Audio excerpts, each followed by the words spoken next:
नंद लाला भज गिरिधर गोविंद गोपाला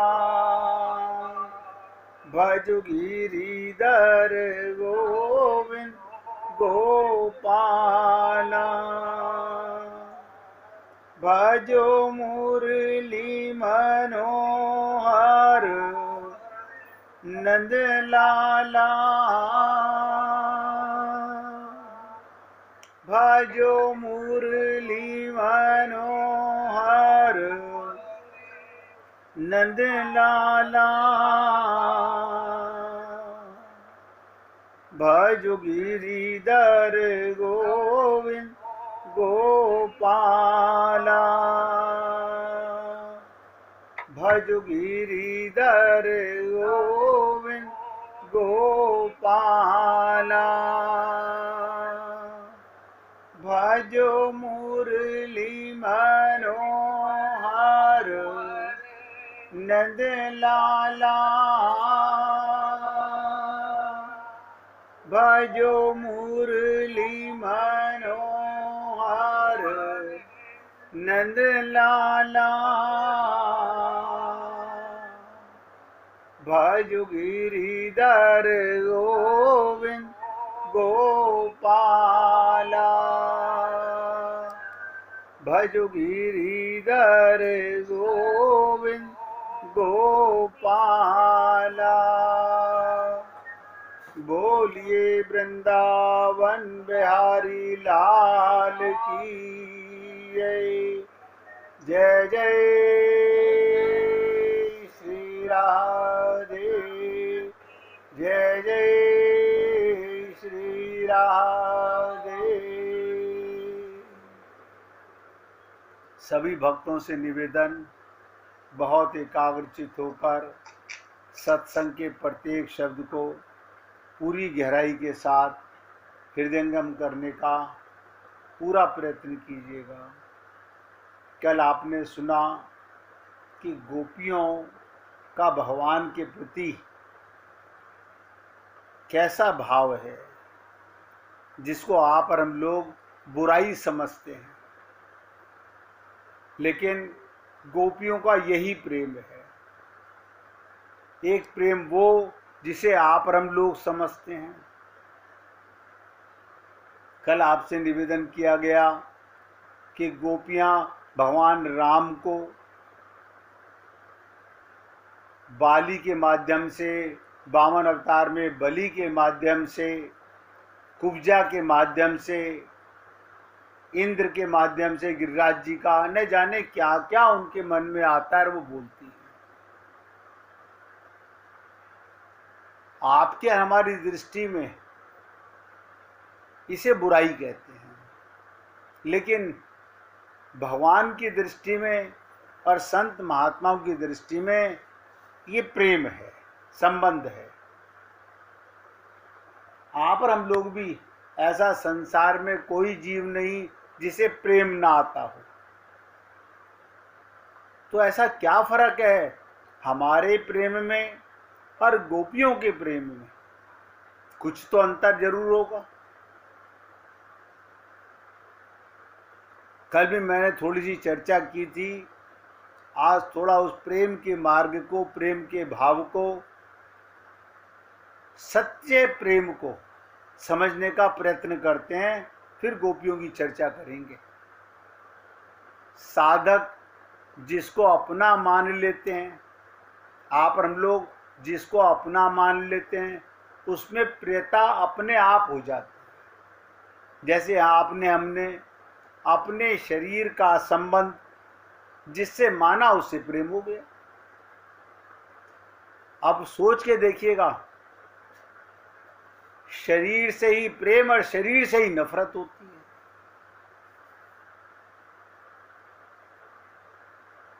हम जिनको अच्छा मानते हैं वो भी शरीर में है, जिनको बुरा मानते हैं वो भी शरीर में है। लेकिन हमारे प्रेम में, हमारे अपनेपन में, हमारे संबंध में और गोपियों के संबंध में थोड़ा सा अंतर समझने का प्रयत्न कीजिएगा। वो क्या अंतर है? हम वास्तविक अपनापन, हमारा अपनापन उस वस्तु में होता है जिसमें 4 बातें होती हैं, जिससे हमारी समर्थता, हमारे स्वरूपगत एकता हो। हमारा स्वरूप कैसा? अब आप देख लीजिए, आप अपने को शरीर मानोगे तो संसार में एकता करोगे, आत्मा मानोगे तो सब में आत्मा का दर्शन करोगे। शरीर की इम्पोर्टेंस नहीं है।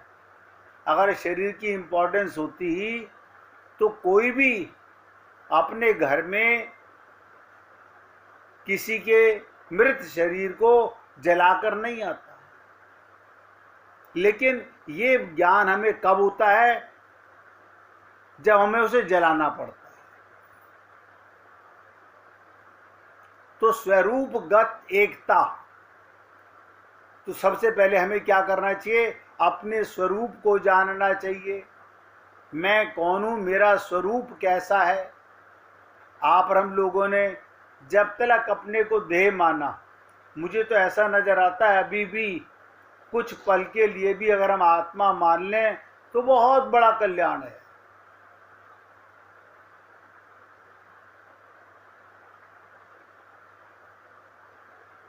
हमारा स्वरूप चेतन, हमारा स्वरूप ज्ञान, हमारा स्वरूप आनंद। नोट करो, सत चित आनंद। अच्छा बताइएगा, ये जमीन है, ये मकान है, ये घर का सामान है, ये शरीर है, ये सारे एक ही धातु से बने हुए हैं।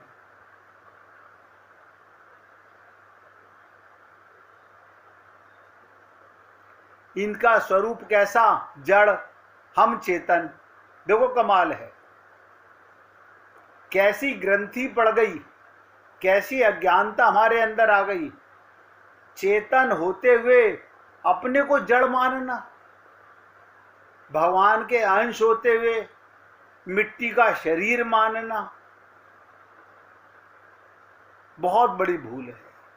और इसी भूल को अगर हम खत्म कर लें तो अपने स्वरूप का पता चल जाए। अपने स्वरूप का पता चलते ही अपने संबंधी का पता चल जाएगा। जैसे हम लोग 100 में, 1000 में, भीड़ में अपने शरीर के संबंधी की आवाज पहचान लेते हैं, शक्ल पहचान लेते हैं। ये क्या कारण है? क्योंकि हमने अपने को शरीर माना, उस शरीर के साथ हमारा संबंध हो गया, हम पहचानते हैं। ये भूल है सबकी। अगर आत्मा हो तो हर जगह परमात्मा है।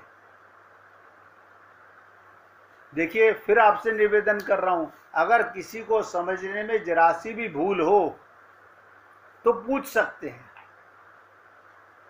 तो पहली चीज, अपने स्वरूप को जानना सबसे पहले जरूरी है। स्वयं माने मैं का रूप क्या है? अभी मैंने आपको बताया, हमारे स्वरूप में 3 गुण हैं, एक सत, एक चित और एक आनंद। दुख, अज्ञान और जड़, ये हमारा स्वरूप ही नहीं है। हम दुखी होते हैं, इसका मतलब हम अपने स्वरूप को नहीं जानते। हमें ज्ञान नहीं होता, अज्ञानी होते हैं, क्योंकि हम अपने स्वरूप को नहीं जानते। हम अपने शरीर मिट्टी को मैं मानते हैं, क्योंकि हम इसे जड़ को मैं मानते हैं। तो पहली चीज,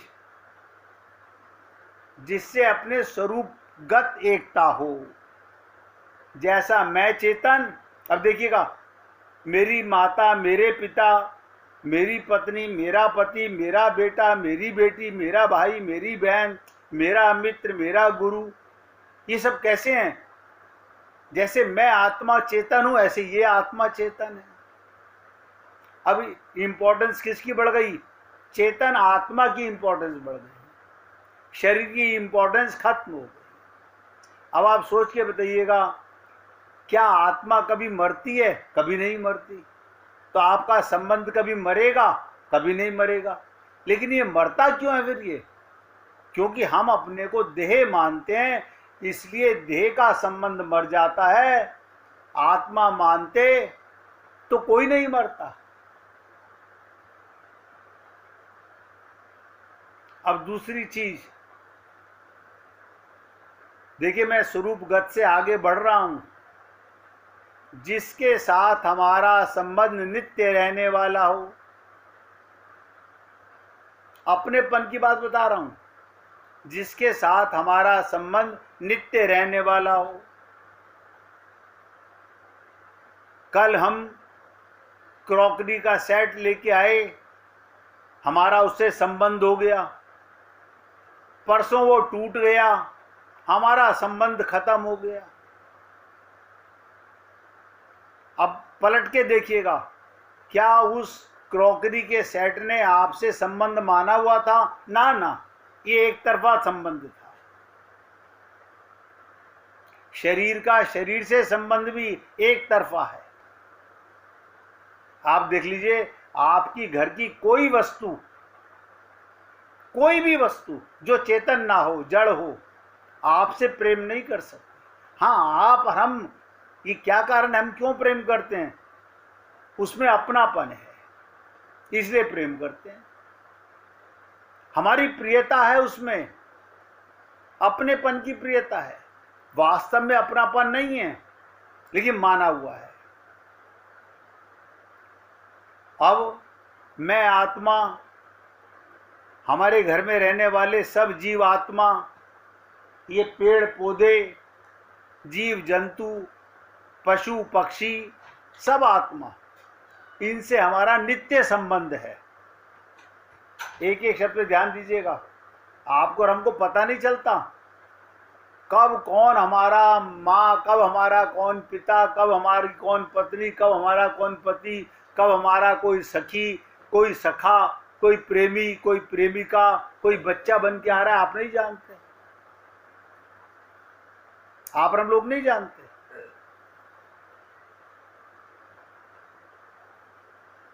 आज भी परिवार में जितने लोग हैं, ये कभी न कभी एक दूसरे के साथ रह चुके हैं। किस संबंध में रह चुके, इसका किसी को ज्ञान नहीं होता। तो दूसरी चीज, जिसके साथ हमारा नित्य संबंध रहने वाला है, वो अपना है। तो नित्य कौन था? आत्मा नित्य और परमात्मा नित्य। नित्य चेतन का चेतन के साथ सदा का संबंध है। हमें, मैंने कहा ना, भगवान की हिम्मत नहीं हमारा त्याग कर दें। भगवान की हिम्मत नहीं। हम लाख बुरा करें, हम लाख राक्षस हो जाएं, लेकिन भगवान हमारा त्याग नहीं कर सकते। नंबर 3, अपनापन, जिसके साथ नित्य का संबंध हो, जिससे हम कभी कुछ ना चाहें, कभी कुछ ना चाहें।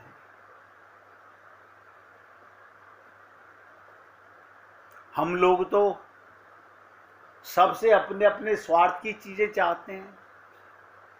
क्यों? स्वार्थ का अपनापन है, यही हमारा स्वार्थ का अपनापन है।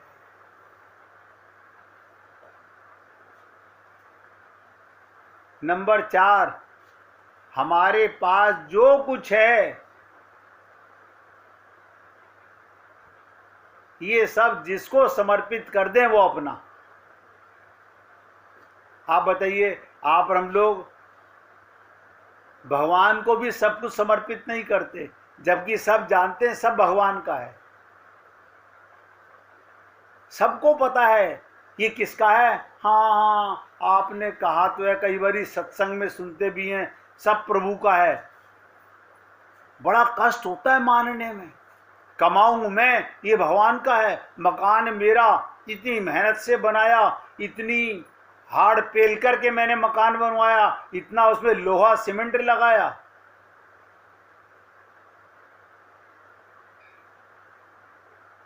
लेकिन उसके आगे भगवान का नाम कोई नहीं लिखवाएगा। अपना नाम, अपने पिता का नाम, अपने पति का नाम, अपना परिवार का नाम लिखवाएंगे। तो हमारा अपनापन कहाँ है? जो कुछ है वो सब जिसको समर्पित कर दें। ये चारों बातें केवल भगवान में ही लग सकती है। इसे कहते हैं परिशिष्ट भाव। गोपियां, बताओ, कभी सोच के देखो, वो कहते हैं जित देखूं तित तू ही तू, श्याममयी है। अच्छा, वो तो जड़ को भी देखती होंगी ना, मिट्टी को देखती होंगी, नदी को देखती होंगी, वो मटके को देखती हैं, बर्तनों को देखती हैं, वो सब भगवान क्यों? उन्हें पता है, भगवान ने कहा जड़ चेतन मैं बना हुआ हूं। आप और हम लोग, नहीं नहीं, ये मेरा भतीजा है, ये मेरा बेटा नहीं है। अब सोच के देखो, जिस समय हम ये बात बोलते हैं, ये मेरे पड़ोसी का बच्चा है, भगवान को कैसा लगता होगा कि हम कितने विद्वान हैं, हम कितने ज्ञानी हैं, हम कितने समर्थ हैं, हम कितना सत्संग सुनते हैं। आपकी सारी पूजा, आपका सारा दान, आपका सारा जप तप व्रत सब 0/100 हो गया। भगवान कहते हैं इनका मैंने 1 नंबर भी भक्ति का नोट नहीं किया है। क्यों? ये सब में मुझे ही नहीं देखते, तो अपनापन कहां से देखेंगे? इसीलिए कहते हैं संसार के किसी एक विषय में राग होने से दूसरे विषय में द्वेष होता है। ये मेरा अपना नहीं। एक में राग, एक में द्वेष। पर भगवान में प्रेम होने से सिया राम में सब जग जानी। आप और हम लोग तो आज देखिए, हमारे एक मजदूर काम कर रहे थे, लेबर क्लास का, वो बोले बाबूजी एक बात बताओ, सबसे बड़ा धर्म कौन सा है? मैंने कहा मानव धर्म। सबसे बड़ा धर्म कौन सा? मानव धर्म। अब आप ये मत देखने लगा कि संसार में पॉपुलेशन किसकी ज़्यादा है, ईसाइयों की ज़्यादा है, क्रिश्चियन धर्म है या मुस्लिम धर्म है, तो हिंदुओं का बहुत पीछे नंबर आएगा। आप और हम लोग इसी धर्म में फंसे हुए हैं। पहले मनुष्य तो बन जाओ। मानव भी नहीं है हम लोग।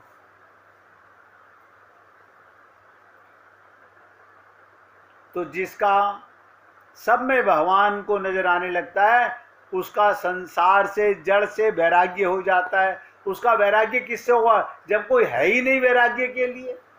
एक ने मेरे से पूछा, आप जो कह रहे हो कि भगवान में प्रेम होने से संसार से वैराग्य होगा, मैंने कहा हाँ कह रहा हूं।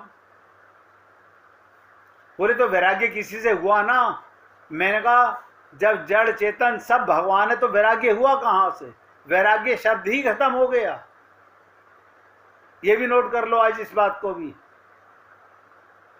किसी से वैराग्य नहीं।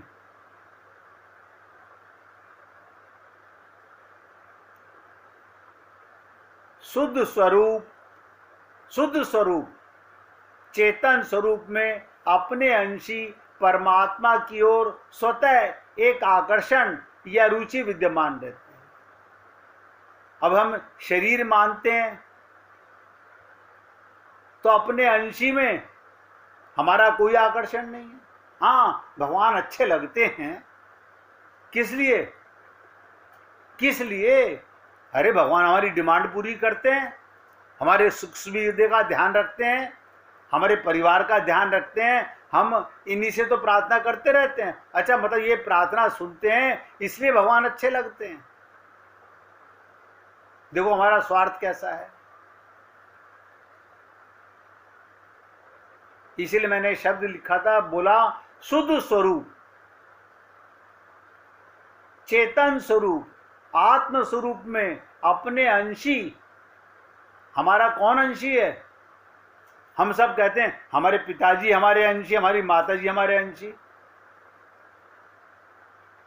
बाबा वो शरीर के अंशी हैं, और वो भी वो अंशी नहीं है, उनकी माध्यम से हम आए हैं संसार में, वो भी किसी के अंशी हैं। ये शरीर भी भगवान का अंश है, शरीर भी भगवान का अंश है। इसलिए कहते हैं शुद्ध स्वरूप, आत्म स्वरूप में अपने अंशी परमात्मा की ओर स्वतः आकर्षण, अपने आप आकर्षण, यह रुचि विद्यमान रहती है। जैसे हमने अपने परिवार में शरीर का अपनापन होने से अपने आप उनमें आकर्षण है, अपने आप उनमें रुचि है, जिसको हम प्रेम कहते हैं। ये प्रेम नहीं है, ये प्रेम नहीं है। आप और हम लोगों का यही धारणा बहुत गलत है, यहीं पर हमारी गाड़ी रुक गई है। सबसे सरल शब्द प्रेम को नहीं जान पाते और गोपी प्रेम को समझना चाहते हैं। अब फिर लोग क्या कहते हैं, अब समझ तो आ रहा है लेकिन कितनी देर के लिए समझ आ रहा है? फिर वही पाप चालू, ये मेरा, ये मेरा, ये तेरा, ये मेरा, ये मेरा, ये तेरा। अज्ञानता की सीमा नहीं है हम लोगों की।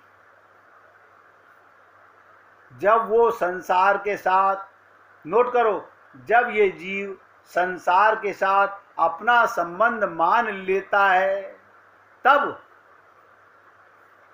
वो प्रेम दब जाता है। क्या मतलब? प्रेम दब गया, ऊपर क्या आ गया? हमारा काम ऊपर आ गया, हमारी इच्छा ऊपर आ गई, हमारी डिमांड ऊपर आ गई। हमारा इच्छा पूरी होगी तो हमारा संबंध है, वरना हमारा कोई संबंध नहीं है। जब तक प्रेम से ऊपर कोई डिजायर, कोई इच्छा रहती है, तब तक प्रेम जागता ही नहीं है। लगे आते भी समझ लीजिएगा, मैंने कई बार निवेदन किया, हमारे सबके हृदय में प्रेम का बीज है कि फूटा क्यों नहीं? क्योंकि हमारे अंदर शरीर की इच्छाएं, शरीर की जरूरत, शरीर की कामना, शरीर की वासना, वो पहले आगे आ जाती है, प्रेम दब जाता है।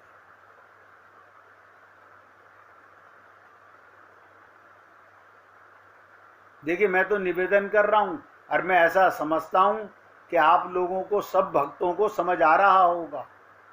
इसे रोज निवेदन करता हूं, पूछो, खाली ये सुन करके मत मान लेना।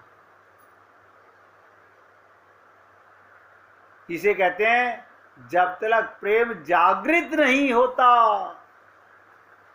तब तक डिमांड, कामना, इच्छा, इनका नाश नहीं होता। ऐसे कैसे समझें? जब तक सूर्य का प्रकाश नहीं होता तब तक अंधकार नहीं जाता। और नया शब्द बता रहा हूं, जब तक आत्मज्ञान नहीं होता तब तक दुख नहीं जाता।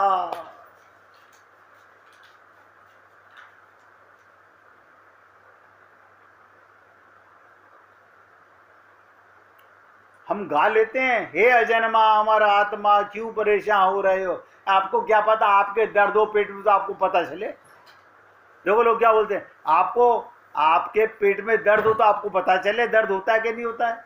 आपके नहीं हो रहा तो आपको क्या पता?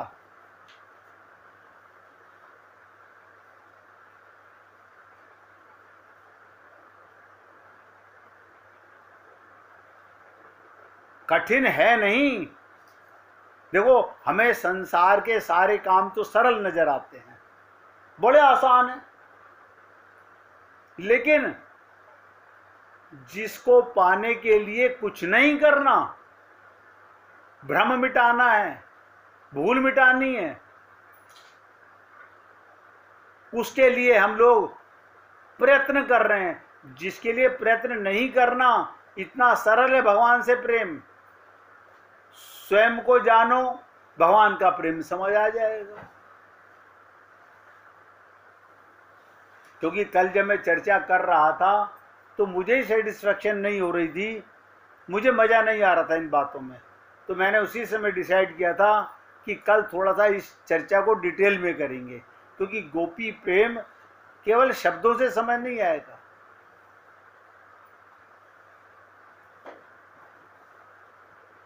इसलिए मैंने कहा जब तक प्रेम जागृत नहीं होता, आप देख लीजिएगा, आपका शरीर जागा, सुबह नींद से जागे, दुख भी जाग गया, हरे राम, देखो कमाल है, एकदम दुख जाग गया। अभी सो रहे थे तो कोई दुख नहीं था, माना कि सुख भी नहीं था, लेकिन दुख का ना होना ही तो सुख होता है। लेकिन जैसे ही जागे, आज तो ऑपरेशन होना है मेरा, आज तो ऑपरेशन होना है मेरा, सारे रिश्तेदार कह रहे हैं डरो मत डरो मत, अब ऑपरेशन तो मेरा होगा, चीड़ फाड़ तो मेरी होगी। जाग गया दुख। करो कितनी कोशिश, कितने संत महात्मा बताएं, सुनने से नहीं, आत्म जागृति से दुख समाप्त होता है, भ्रम समाप्त होता है, अज्ञान समाप्त होता है। 1 मिनट भगवान का कीर्तन करके फिर आगे बढ़ेंगे। एक बार नंद नंदन नैनों के निकट आ जा,